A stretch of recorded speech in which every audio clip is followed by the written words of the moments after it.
Le chef de l'État est passé.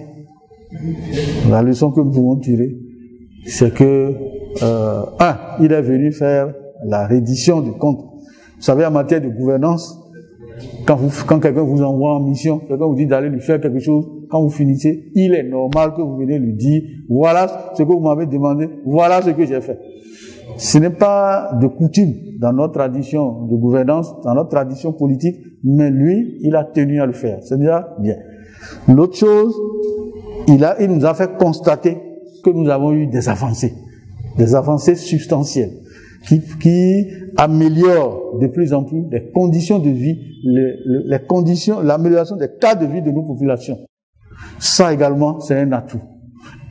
Mais il a dit tout ce qu'on a fait là, que ce n'est pas avec des étrangers, ce n'est pas des Béninois de type nouveau, que c'est avec les mêmes Béninois.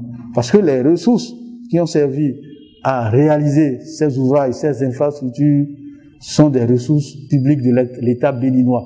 Même si des prêts sont engagés, parfois, ce n'est pas la totalité.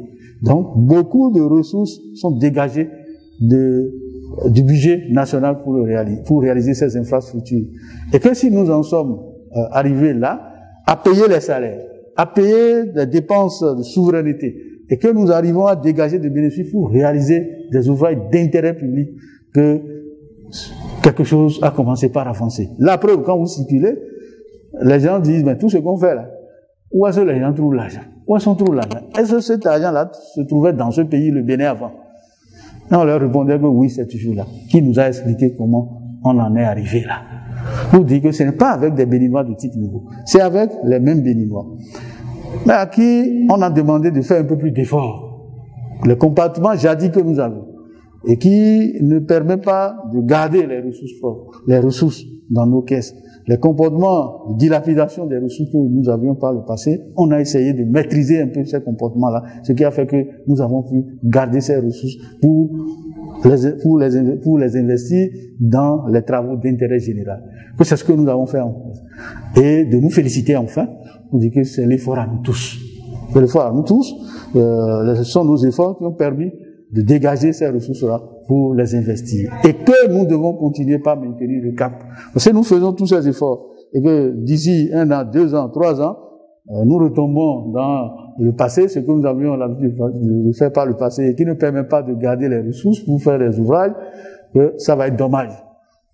Mais qui croit que nous n'allons pas tomber dans ces travers-là, qui nous invite à avoir un suivi rigoureux de l'action publique.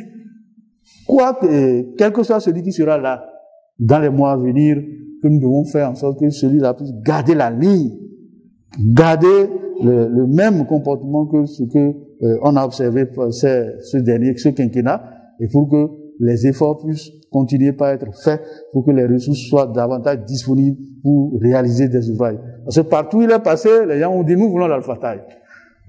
On a choisi que 9 communes dans tout le Bénin pour le faire. Mais on a 77. Tout le monde veut avoir ça. Mais pour le faire, c'est d'argent. Donc, c'est une programmation. Ce qui est fait pour ces communes-là, il y a des Béninois dans d'autres communes qui en ont besoin. Donc, pour qu'on en arrive là, il faut que nous puissions programmer. Et quand nous allons programmer, nous allons rester, nous allons maintenir le cap pour pouvoir continuer par mobiliser les ressources pour que toutes les autres communes, de façon progressive, puissent avoir ces infrastructures. Que ce soit les routes, les ouvrages d'assainissement, les stades qu'on est en train de construire, les marchés pour les bornes d'âme, tout le monde veut avoir ces choses. La densification du réseau d'eau potable partout, tout le monde veut avoir ça. Et pour le faire, des efforts sont encore devant nous. C'est pourquoi nous devons garder le cap pour que d'ici quelques années encore, le Bénin, dans tous ses coins, puisse être entièrement développé. Je vous remercie.